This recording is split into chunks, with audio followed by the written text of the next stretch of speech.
வணக்கம் நண்பா. நான் உங்க சுட்டிப்பன். நம்ம இன்னைக்கு இந்த வீடியோவுல எத பத்தி பார்க்க போறோம் அப்படின்னு பார்த்தீங்கன்னா, பென் 10 சீரிஸ்ல பென் டெனிசன் இதுவரைக்கும் பயன்படுத்தாத, இனிமேல் பயன்படுத்தவே முடியாத ஒரு சில ஏலியன்ஸ பத்தி தான் இந்த வீடியோவுல ரொம்பவே தெளிவா பார்க்க போறோம். நீங்க நம்ம சேனலுக்கு புதுசா இருந்தீங்க அப்படின்னா, மறக்காம சப்ஸ்கிரைப் பண்ணி பக்கத்துல பெல்லையும் தட்டி விட்டுருங்க. இப்போ வாங்க இந்த வீடியோவ ஸ்டார்ட் பண்ணிடலாம்.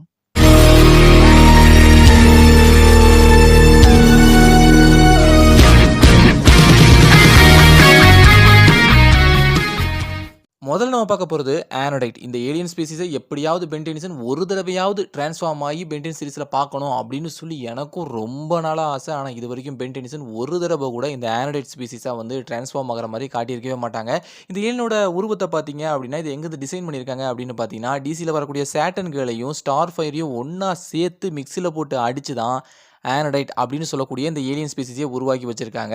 இவங்களுடைய பவர்ஸ்னு பார்த்தீங்க அப்படின்னா, 1 2 எக்கச்சக்க ஏகப்பட்ட பவர்ஸை கொடுத்து வச்சிருக்காங்க. குறிப்பாக நான் சொல்லணும் அப்படின்னா, இவங்ககிட்ட மேஜிக் மேனிபுலேஷன் இருக்குது, ஷேப் ஷிஃப்டிங் பவர் இருக்குது, சைஸ் ஆல்டர்னேஷன் இருக்குது, invisibility, time reverse, heat vision, மற்றவங்களை ஹீல் பண்ணக்கூடிய பவர்னு சொல்லி இப்படி எக்கச்சக்க ஏகப்பட்ட பவர்ஸை கொடுத்து வச்சிருக்காங்க. அது மட்டும் இல்லாமல் இவங்க ஒரு எனர்ஜி பீயிங் அப்படிங்கிறதுனால இவங்களால இம்மார்ட்டலாக பலாயிரம் வருஷங்களுக்கு வாழ முடியும் அப்படிங்கிறதையும் கன்ஃபார்ம் பண்ணியிருக்காங்க. ஆனால் கவனிக்கப்பட வேண்டிய ஒரு விஷயம் என்ன அப்படின்னு பார்த்தீங்கன்னா, ஆம்னிட்ரிக்ஸை பயன்படுத்தி இந்த ஏலியனா பென்னால டிரான்ஸ்ஃபார்ம் ஆகவே முடியாது. ஏன்னா இந்த ஏலியனுக்கு டிஎன்ஏ அப்படிங்கிறதே கிடையாது. ஏன்னா இது ஒரு எனர்ஜி பீயிங் அப்படிங்கிறதுனால இதுக்கு டிஎன்ஏ சோர்ஸ் அப்படிங்கிறது இல்லை அப்படிங்கிறதுனாலையும் ஆம்னிட்ரிக்ஸால இந்த ஏலியனை ஸ்கேன் பண்ணவும் முடியாது, இதோட டிஎன்ஏவை ஸ்டோர் பண்ணிக்கவும் முடியாது அப்படிங்கிறதா உண்மை.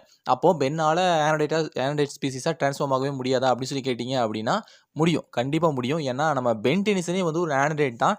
அவங்க பாட்டி வந்து நம்ம வெர்டோனா இருக்காங்க பார்த்தீங்களா, அவங்க வந்து ஒரு ஆனோடைட்டா இருக்கிறதுனால பென் டெனிசனுக்குள்ளேயும் அந்த ஆனோடைட் பவர் இருக்கு அப்படிங்கிறத நம்மளால தெளிவாவே புரிஞ்சுக்க முடியும். இதை கன்ஃபார்ம் பண்ற விதமா தான் அல்டிமேட் ஏலியன் சீரிஸ் இருக்கு பார்த்தீங்கன்னா, அவருடைய முதல் எபிசோட்ல வந்து பென் டெனிசன் அல்டிமேட் ஸ்பைடர் மங்கில இருந்து திரும்பவும் ஹியூமனா டிரான்ஸ்ஃபார்ம் ஆகும்போது அவருடைய கண்கள் வந்து கிட்டத்தட்ட ஒரு ஆனோடைட் மாதிரியே க்ளோ ஆகுற மாதிரி காட்டியிருப்பாங்க. அவருக்கு உள்ள இருக்கக்கூடிய அந்த ஆனோடைட் பவர் வந்து தூண்டப்பட்டிருக்கு அப்படிங்கிறத வந்து தெளிவாவே காமிச்சிருப்பாங்க. ஆனா அதுக்கப்புறமா எங்கேயுமே பென் டெனிசன் ஆனோடைட் ஃபார்மை எடுக்கிற மாதிரி காட்டல. ஒருவேளை ஃபியூச்சர்ல காட்டுனாங்க அப்படின்னா ரொம்பவே நல்லாயிருக்கும்.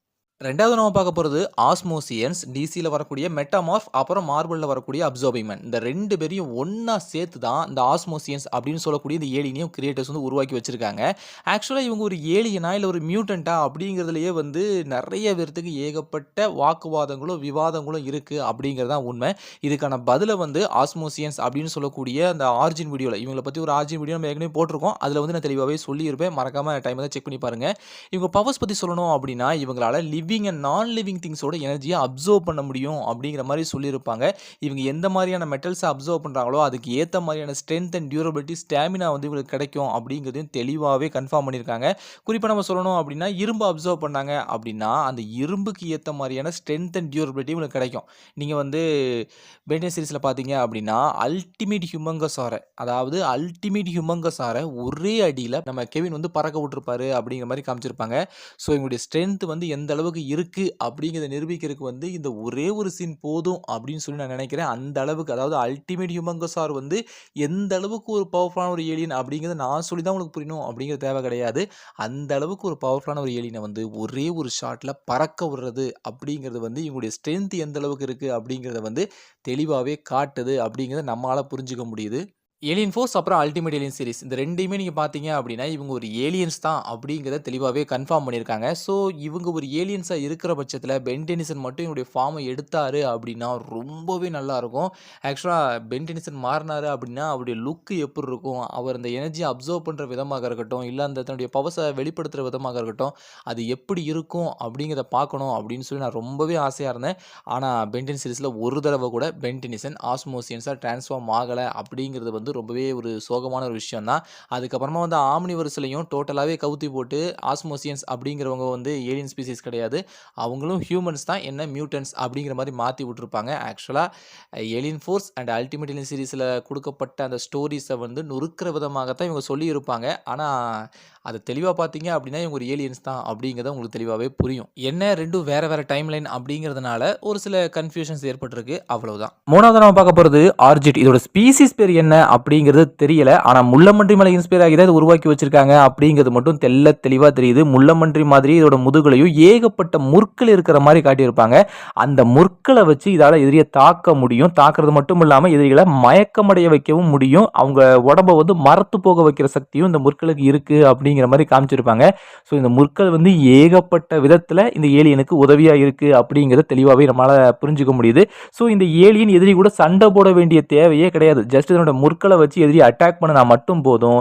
எதிரிங்க ரொம்ப அசால்ட்டா மயக்கம் போட்டு கீழ விழுந்துருவாங்க. இவங்க கூட சண்டை போட்டு அவங்கள ஜெயிக்கணும் அப்படிங்கிற தேவையே கிடையாது. அது மட்டும் இல்லாம இதுக்கு ஸ்ட்ரென்த் இல்ல அப்படின்னாலும் அதிகமான டியூரபிலிட்டி இருக்கு அப்படிங்கிறத தெளிவாவே காமிச்சிருப்பாங்க. இந்த ஏலியன் வந்து அல்டிமேட் கெவின் கிட்டயே அடி வாங்கி உயிரோட இருந்திருக்கும். அப்ப யோசிச்சு பாருங்களேன். அல்டிமேட் கெவின் வந்து எந்த அளவுக்கு ஒரு பவர்ஃபுல்லான ஒரு கேரக்டரா இருந்திருப்பாரு. அவர்கிட்டயே அடி வாங்கிக்கிட்டு இது உயிரோட இருக்கிற மாரி காட்டியிருப்பாங்க. ஸோ இந்த ஏலியனுக்கு வந்து அதிகமான டியூரபிலிட்டி இருக்கு அப்படிங்கிறத தெளிவாவே காட்டியிருப்பாங்க. அது கூடவே சேர்த்து இதால கொஞ்ச நேரத்தினுடைய பல்ஸை வந்து நிறுத்தி செத்த மாரி ஆக்ட் பண்ண முடியும் அப்படிங்கிற மாரியும் சொல்லியிருப்பாங்க. ஸோ இதுவும் ஒன் ஆஃப் த குட்டி பவர்ஃபுல் ஏலியன் தான் அப்படிங்கிறத இந்த இடத்துல பதிவு செஞ்சுக்கிறேன். ஆக்சுவலா இதாவும் பென் டெனிசன் மாறணும் அப்படின்னு சொல்லி நான் ஃபர்ஸ்ட் ஆசைப்பட்டது உண்மைதான். ஆனா இந்த ஏலியன் மேல எனக்கு தனிப்பட்ட ஒரு விரோதமே இருக்குதுங்க. அது எப்படின்னு பார்த்தீங்கன்னா, இது வந்து ஒரு கேவலமான ஒரு ஏலியன்னே சொல்லலாம். அதாவது தன்னை அன்பு செலுத்துறவங்களையும், தன்னை காப்பாத்த நினைக்கிறவங்களையும், தான் கூட இருக்க நினைக்கிறவங்களையும் கூட ரொம்ப சுலபமா இது ஏமாத்தி கொல்றதுக்கு கூட ட்ரை பண்ணும். அந்த அளவுக்கு ரொம்பவே ஒரு நயவஞ்சகமான, ஏமாத்தக்கூடிய ஒரு ரொம்பவே மோசமான மனசாட்சி இல்லாத ஒரு ஏலியனா தான் இது வந்து சுத்திக்கிட்டு இருக்கு அப்படிங்கிறத பார்க்க முடியுது. ஸோ சில டைம் சரி இந்த ஏலியனா மாறுனா நல்லா இருக்குமே அப்படின்னு தோணுது. சில டைம் பார்த்தோம் அப்படின்னா கடுப்பாவும் இருக்குது. ஸோ இந்த ஏலியனா பென் டெனிசன் மாறணும் அப்படின்னு சொல்லி உங்கள்ல யாராவது ஆசைப்பட்டீங்க அப்படின்னா கீழ கமெண்ட் பாக்ஸ்ல தெரியப்படுத்துங்க. நான் தெரிஞ்சுக்கிறேன். 4வது நம்ம பார்க்க போறது அல்டிமோஸ். சூப்பர்மேன காப்பி அடிச்சு தான் இந்த ஏலியன உருவாக்கியிருக்காங்க அப்படிங்கிறத நான் சொல்லி உங்களுக்கு புரிய வேண்டிய தேவை கிடையாது. இது உலகறிஞ்ச விஷயம் தான். சூப்பர்மேனோட காப்பி தான் நம்ம அல்டிமோஸ் அப்படிங்கிறதுல எந்த சந்தேகமே கிடையாது. ஸோ சூப்பர்மேனோட எல்லா விதமான பவர்ஸையும் இந்த ஏலியன் கிட்டயும் நம்மளால தெளிவாவே பார்க்க முடியும். குறிப்பா super strength, durability, flight, heat vision, ice பிரீத்ன்னு சொல்லி 2 பேரோட பவர்ஸுமே ரொம்பவே சிமிலரா இருக்கும்.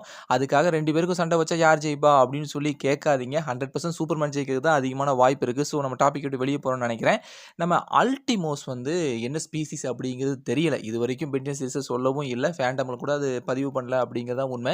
ஸோ இவர் என்ன ஸ்பீசிஸ் அப்படிங்கிறது தெரியல அப்படின்னாலும், பென் டெனிசன் ஒரு தடவை கூட இந்த அல்டிமோஸ் ஸ்பீசிஸா வந்து டிரான்ஸ்ஃபார்ம் ஆகியிருக்கவே மாட்டாரு. ஆனா மாறி இருந்தா நல்லா இருந்திருக்கும் அப்படின்னு தான் நான் நினைக்கிறேன். பென் டெனிசன் ஒரு சூப்பர்மேன் கேரக்டரா மாறினா எப்படி இருக்கும் அப்படிங்கிறத பார்க்கணும்னு எனக்கும் ஆசையா தான் இருக்குது. ஆனா இதுவரைக்கும் ஒரு தடவை கூட அதை காட்டல அப்படிங்கிறது தான் உண்மை. ஆனா ஆம்னிட்ரிக்ஸ்ல இவரோட டிஎன்ஏ இருக்கு அப்படிங்கிறத மட்டும் கிரியேட்டர்ஸ் தெளிவா பதிவு பண்ணியிருக்காங்க. நீங்க பதிவு பண்ணி என்னய்யா பிரயோஜனம்? ஒரு தடவை கூட டிரான்ஸ்ஃபார்ம் ஆக வச்சு காட்டலையே. ஒரே ஒரு தடவையாவது காட்டி இருந்திருக்கலாம். நல்லா இருந்திருக்கும் அப்படின்னு சொல்லி நினைக்கிறேன். ஆனா கிரியேட்டர்ஸ் வந்து அத அவாய்ட் பண்ணிட்டு டோட்டலா அவங்க மொக்க மொக்க ஏலியன்ஸ்லாம் காட்டியிருக்காங்க. ஏகப்பட்ட ஏலியன்ஸ் மொக்க மொக்க ஏலியன்ஸ்லாம் காட்டியிருக்காங்க. அப்படி இருக்கும்போது இந்த ஏலியன அவங்க ஏன் காட்டாம போனாங்க அப்படின்னு சொல்லி அவங்க மேல எனக்கு தனிப்பட்ட ஒரு கோபம் இருக்கிறது அப்படிங்கிறது தான் உண்மை. ஒரு தடவையாவது காட்டியிருக்கலாம். மனசே கேட்க மாட்டேங்குதுங்க.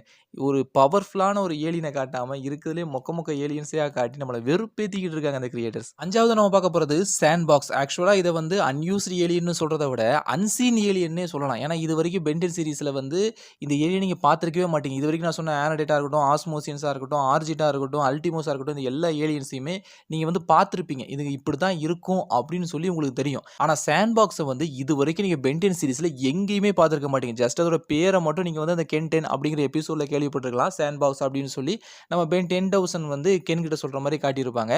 ஸோ அந்த ஒரு இடத்துல அதோட பேரை மட்டும் தான் நீங்க கேட்டிருப்பீங்களே தவிர, இந்த ஏலியன் இப்படிதான் இருக்கும் அப்படிங்கிறத வந்து எங்கேயுமே காட்டியிருக்க மாட்டாங்க. அதனால தான் நான் வந்து இது ஒரு அன்சீன் ஏலியன் அப்படின்னு சொல்லி சொல்றேன். ஆக்சுவலா இதுவும் ஒரு காப்பி கேட் தான். நம்ம மார்வல்ல வரக்கூடிய சாண்ட்மேன் அப்படின்னு சொல்லக்கூடிய கேரக்டரையும், நருட்டோவுல காட்டப்பட்ட காரா அப்படிங்கிற கேரக்டரையும் ஒண்ணா சேர்த்து மிக்ஸில போட்டு அரைச்சு எடுத்து உருவாக்கப்பட்ட கேரக்டர் தான் இந்த சாண்ட்பாக்ஸ் அப்படின்னு சொல்லக்கூடிய இந்த கேரக்டர். ஏன்னா அவங்க 2 பேரோட பவர்ஸையும் இந்த இடத்துல வந்து நம்ம சாண்ட்பாக்ஸ் கிட்ட பார்க்க முடியும். எல்லாமே சிமிலரா தான் இருக்கும். ஸோ அத வச்சு தான் சொல்றேன். இது வந்து ஒரு அட்டு காப்பியான ஒரு கேரக்டர் அப்படிங்கிறதுல சந்தேகமே வேண்டாம். அதாவது இந்த ஏலியன வந்து இப்போதைக்கு நம்ம பென் 10 சீரிஸ்ல பார்க்க முடியாது. ஃபியூச்சர்ல பென் டெனிசன் வந்து பென் 10,000 ஆவாரு பார்த்தீங்களா? அந்த டைம்ல தான் இந்த ஏலியன் வந்து பென் டெனிசனுக்கு அன்லாக் ஆகியிருக்கும் அப்படிங்கிறத வந்து அஃபிஷியலாவே கன்ஃபார்ம் பண்ணியிருக்காங்க. சரி அப்படியே அதோட பவர்ஸ் பக்கமா வந்தோம் அப்படின்னா, இதால தன்னை சுத்தி இருக்கிற சாண்ட கண்ட்ரோல் பண்ணி, அத வச்சு தனக்கு ஒரு ஆர்மர உருவாக்கிக்க முடியும். இல்லன்னா தன்னுடைய சைஸ வந்து ஆல்டர் பண்ணிக்க முடியும். கிட்டத்தட்ட கிட்டத்தட்ட வேபிக் அளவுக்கு கூட இதால வளர முடியும் அப்படிங்கிற மாரி சொல்லியிருக்காங்க. இது மட்டும் பாலைவனத்தில இருந்துச்சுன்னு வச்சுக்கங்களேன், இதுக்கு ஜாக்பாட் தாங்க. அங்க இருக்கிற எல்லா மணலையும் தான் கூட இணைச்சு, கிட்டத்தட்ட வேபிக் அளவுக்கு வளரும் அப்படிங்கிற மாரி தெளிவாவே கன்ஃபார்ம் பண்ணியிருக்காங்க. அப்படி வளர்ந்துச்சு அப்படின்னா, அதுக்கு ஏத்த மாரி ஸ்ட்ரென்த் அண்ட் டியூரபிலிட்டியும் அதிகமாகி இருக்கும். எதிரி கூட சண்டை போடுறது இதுக்கு ரொம்பவே ஈஸியா இருந்திருக்கும். அதுக்காக நம்ம வேபிக் அளவுக்கு வளர்ந்துட்டோம்ப்பா, வாப்பா வேபிக்கிட்டயே சண்டைக்கு போவோம் அப்படின்னு சொல்லி போனோம் அப்படின்னா, அது மூக்கு வாக்குல குத்தி மொத்த மணலையும் கரைச்சு விட்டுரும் அப்படிங்கிறது தான் உண்மை. ஸோ அந்த அளவுக்கு பவர்ஃபுல்லான ஏலியன் கிட்ட இது மாட்டிச்சு அப்படின்னா, கதை கந்தலாகிறதுக்கு அதிகமான வாய்ப்பு இருக்கு. அந்த அளவுக்கு பவர்ஃபுல்லான ஏலியன் கிட்ட இது மோதவும் முடியாது. அதுக்காக இதுவும் ஒண்ணும் நோஞ்சா ஏலியன் கிடையாது. இதுகிட்டயும் அதிகமான ஸ்ட்ரென்த் இருக்கு. என்ன வேபிக் அளவுக்கு ஸ்ட்ரென்த் இருக்காது அப்படிங்கிறது தான் இங்க கவனிக்கப்பட வேண்டிய விஷயம். மத்த ஏலியன்ஸ் வந்துச்சு அப்படின்னா, இதால ரொம்ப சுலபமாவே அதுங்கள சமாளிக்க முடியும். அதுக்கு ஏத்த மாரி ஸ்ட்ரென்த் அண்ட் டியூரபிலிட்டி இதுக்கு அதிகமா இருக்கு அப்படிங்கிறத நம்மளால தெளிவாவே பார்க்க முடியுது. அது மட்டும் இல்லாம இதால ஒரு சாண்ட் ஸ்டார்ம வந்து உருவாக்க முடியும். அதாவது தன்னை சுத்தி இருக்கிற மணல்கள வந்து ஒரு புயல் மணல் மாரி மாத்தி, அதன் மூலமா எதிரிகள வந்து குருடாக்கி, எதிரிகள வந்து கன்ஃப்யூஸ் பண்ணி விட முடியும். தன்னை எதிரிகள் பார்க்காத மாதிரி அவங்கள வந்து ரொம்ப சுலபமா அந்த இடத்திலேயே அட்டாக் பண்ண முடியும் அப்படிங்கிற மாரி சொல்லியிருக்காங்க. ஏன்னா, இதால வந்து அந்த மணல் புயல் உருவான இடத்துல கூட இதால ரொம்ப சுலபமா தன்னை சுத்தி என்ன இருக்கு அப்படிங்கிறத தெளிவா பார்க்க முடியும்.